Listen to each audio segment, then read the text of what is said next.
How Do You Love is the brand new album from The Regrets, who joined us here at the August Hall in San Francisco. Hello. Hi. Hello. Good to see you guys. Good to see you. With some new faces.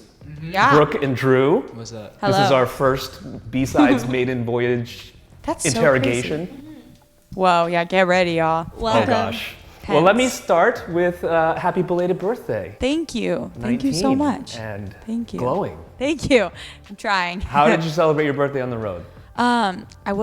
It's weird. I celebrated it here. So it worked out conveniently for me that we had these 2 ginormous drive days to Seattle on the schedule.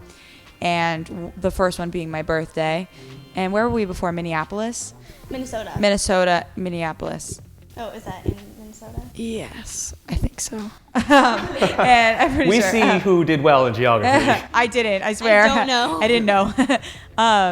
But we so the morning of my birthday when they started the drive, I decided to fly to San Francisco where my boyfriend's living right now. He's living in Oakland for a period of time, and so I had like 2 entire full days before our Seattle show, which is like an hour and a half flight away from SF. So I just got to spend the day here and then go with him to set the next day, and then met them in Seattle. Howdy, San Francisco!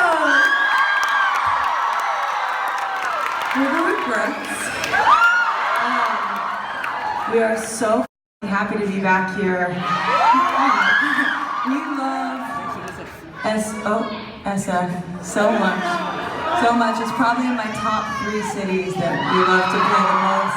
I understand this album is more of a collective process this time as sure. opposed to the previous work. So how did everybody have a hand in putting the album together, and lyrically, melodically? Well, we did Coachella, was it last year? 2 years 2 years ago, and we spent the week in between the 2 weekends in Joshua Tree, and that was a big chunk of it, maybe like 4 or 5 songs that we wrote up there together. A lot of it came from, like, a big part of the record, I feel like, is Janessa and I wrote a lot of songs together, which was really, really fun, and something that we tried out and that was really new. And then we started more like towards the end writing more with Drew, and we still haven't written. We've like started writing now with Brooke, but it's more Nothing that's out new, yet. Nothing that's out yet. Hopefully soon. From what I understand, you describe it as about empowerment.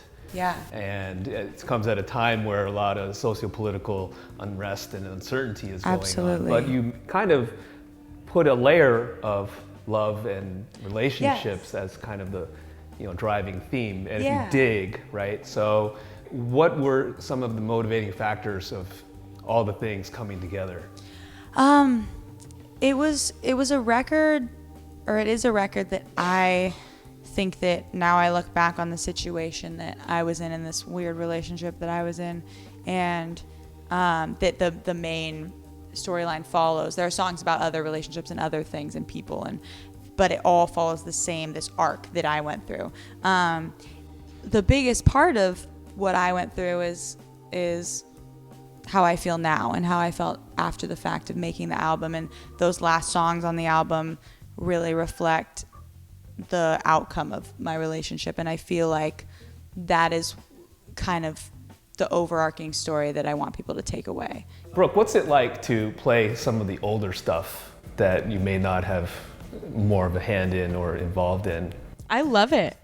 Honestly, I love all the songs. The younger ones, not the younger ones, sorry. The Babies. They are babies. They are younger. The older songs, but when Whoa, that's you were trippy, younger, actually. Yeah. Just younger, The older older songs. songs are a little more kind of angsty and punky, which is super fun because we just get to go crazy, and I can't help but just like whip my hair around and just lose it. So yeah, And so lose it. I do. I fall off the stage. She throws her It's- bass at people. Yeah. I've thrown my bass at Vicious. people Yeah, watch out. unintentionally. What? There was an incident where at the end during Poor Boy, I was going crazy, kind of like jumping around and stuff, like really close to the edge of the stage, because it was a moment and we were like feeling it and like, yeah, and then my strap breaks.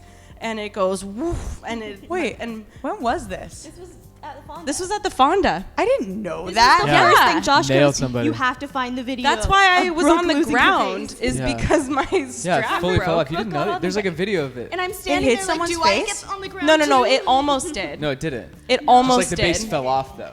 But the That is strap insane. broke and my base swung forward into the You were on the crowd, ground? Almost and I was yeeted still somebody. holding the neck of it. So I was like, oh god, ah, and I like pulled it back and I just took a knee and finished the song and then just went on my back and I finished just thought the you song. were doing that because sometimes like I do that. Like No, I I was not trying to like steal your moment not or 'cause of anything. that. I didn't mean to like. Oh well, sometimes No, I do that. So that's no. Sometimes it's like that's totally my move, and so that's what I thought was it's happening. just only sometimes. It was very confusing though because I That's looked over and both insane. of them were on the floor and I was like, what do No. I do? I'm the only one I didn't standing. get on the I've never floor, heard of a but- story like that, let alone I didn't even know. a bass Yeah. just almost And then the fan no. that it almost hit, she messaged me afterwards and she was like, you almost hit me with your bass. And I was like, I'm so sorry. And she was like, no, it was awesome. Thank you. I wish it had hit me in the face. I thought you were going to follow it up with, my lawyer will be contacting you tomorrow. Which I'm really glad I didn't, but it was a cool moment. Oh my god, that's so funny. Yeah. On that note, Interrupting you. I'm so sorry. Thank you. looking forward to the show. Thank you. Yes. Me too. I'm so So excited. Yes, and we'll make sure that we have no TMZ moments of who's backstage. Just and make sure you're whatnot. not too close to Brooke too. Oh yeah. Try to get a bass in the face. Yeah. We will Or wear like Swing a my face bass guard. at you. Yeah. Like were you welding? here? Actually, that's good merch. Umpire mask, that's catcher's great. mask. I'm like sure those would oh sell my gosh, so it's like the well. splash zone at Marine World, but Whoa. the base face zone. I'm That should sorry. be a Yes. thing, there, Because Brooke. bass face is a thing like the face bass players make, but now this is a different Bass. level of bass face. Do I make Get a bass face? in your face. No, you that? don't. But What that's kind a of thing. face do bass players Like- make? Well, like a lot of bass players. Not bass you, faces but a lot of them are like. Yeah. yeah. Oh. It's I think that's more if you're playing funk. I'd probably make that face if I were playing I funk. don't know. I feel like Just rock. some It's a indie yeah, homies do that. Yeah, exactly. There's some regret songs I feel like are worthy of the bass face. Yeah. Oh, poor boy. I have a face and I play the bass. So She's got I bass think face. Brooke's bass face is hitting others in the face with her bass. Whoa. Oh my gosh. Okay. we got too much. We're done here. It's the Bass Regrets. How Do You Love? Their brand new album. It's B-Sides on Air.